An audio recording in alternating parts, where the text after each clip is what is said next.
It sounded so great. You can drink these sodas and not gain weight, or maybe even lose weight, or use this pretty little packet in your coffee to sweeten it up without adding any calories. Yep, I'm talking artificial sweeteners in today's show, a science experiment that has gone wrong, leaving us as the victims. I'm going to share the real deal behind artificial sweeteners and what you can use if you need a little something to sweeten things up that won't take down your health and your waistline in the process.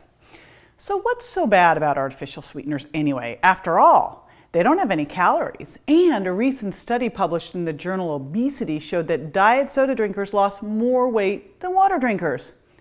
By the way, that study was funded by the American Beverage Association. You figure that one out. And many more studies showed just the opposite. Now, I always like to go back to the science because ultimately, that's what your body's going to listen to. And number one, if you eat sweet, what do you crave? More sweet. So artificial sweeteners are 300 times sweeter than regular sugar. You know what that does? That sets your sweet tooth into overdrive. Remember, exposure equals preference. So the more sweet you eat, the more sweet you want, and the more sweet you eat. And around and around and around you go.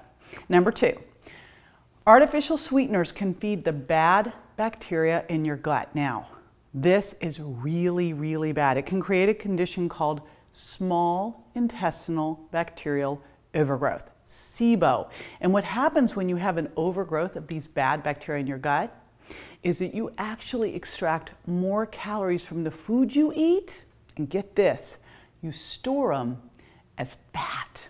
How unfair is that?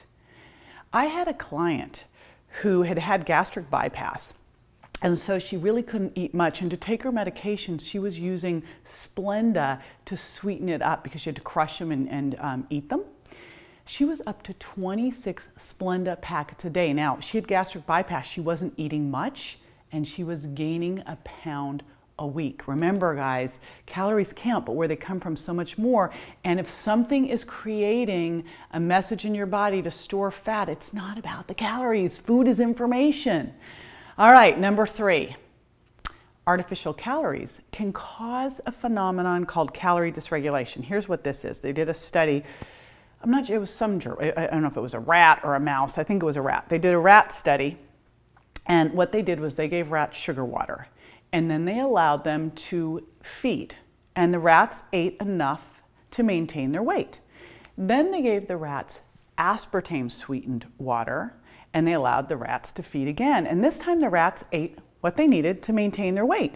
All good, all cool, until the rats went back to regularly sweetened water, because then they overate.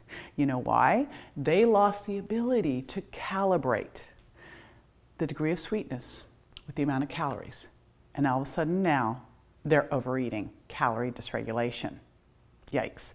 Number four, artificial sweeteners can age you just like regular sugar. So we actually call this AGEs, advanced glycated end products. It's a process called glycation where sugars and artificial sweeteners bind to protein to create these little evil substances. And actually these are a factor in creating or worsening all of the chronic diseases and aging. And five, they've been linked to increased insulin, weight gain, and risk of diabetes. So a study in the American Journal of Clinical Nutrition found that diet sodas increase your diabetes risk more than regular soda. And another study presented at the American Diabetics Association found that diet soda drinkers had a waist circumference 70% bigger than regular soda drinkers. And trends in epidemiology and metabolism found accumulating evidence that frequent consumers of these sugar substitutes may also be at an increased risk of excessive weight gain, metabolic syndrome, type 2 diabetes, and cardiovascular disease. You know, I think my buddy, Dr. Mark Hyman, says it best, and so I'm going to quote him. There's no free ride. Diet drinks are not good substitutes for sugar-sweetened drinks. They increase cravings, weight gain, and type 2 diabetes, and they're addictive. All right, so then what the heck do you do? Is sugar the answer? Well, I do think that sugar is better than artificial sweeteners, but I'm not telling you to have sugar either. So here's what you're gonna do. Number one, I want you to retrain your sweet tooth. You know, the deal is when you're doing artificial sweeteners or you're doing high fructose foods like high fructose corn syrup and agave and honey, these are so sweet that you start to crave progressively sweeter and sweeter and sweeter foods. But you can lose that sweet tooth. And what you do is you start trading down. You know, you trade higher sugar fruits like pineapple for lower sugar fruits like berries. And you start trading out the sweeteners you're using for things like stevia and erythritol. I'll talk about that in a minute. But here's another cool technique. You can actually lose your sweet tooth. Ready? By eating sour and cultured foods. Not only are they going to feed the good bacteria in your gut, remember how I talked about artificial sweeteners, sugar too, can feed the bad bacteria in your gut, but cultured foods feed the good bacteria, and you want the good guys to win here. But also those sour foods totally take your sweet tooth away. Now, you also want to look at what are some of the alternatives. And I still want you to taper. I want you to appreciate the natural sweetness of fruits, cinnamon, vanilla. But in the interim, as you're tapering it down, try the sugar alcohols xylitol or erythritol or stevia and monk fruit. And you know what's cool here is that these things, as opposed to sugar artificial sweeteners, actually have some health benefits instead of side effects and problems. What else I like here? I love cinnamon. Cinnamon, by the way, is very cool. Not only is it naturally sweet, but it helps balance blood sugar. So here's, it's sort of like a supplement. I've actually seen supplements with cinnamon. I'm like, well, why not just use cinnamon? And vanilla. Vanilla can help raise serotonin. And as we know, stress lowers serotonin. And when serotonin is low, you crave more sugar because then sugar helps drive it back into the brain and make you feel good for a little short amount of time. Anyone who's done that knows it's just a short amount of time.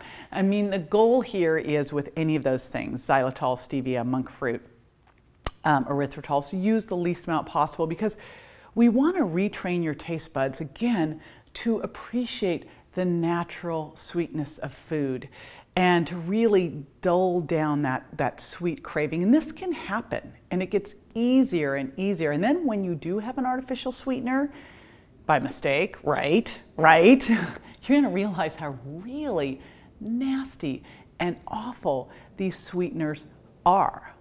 Now, if you'd like a free transcript of today's show, just text 58885 and enter SWEET and the number 1. Put a space, your first name, another space, and your email address. So again, that number is 58885. You enter SWEET1 space, your first name, space, and your email address. In the Virgin Diet, I have you swap 7 foods for 3 weeks to uncover your hidden food intolerance so that you can finally lose the weight and feel better fast. Why wait? Start those 3 weeks today.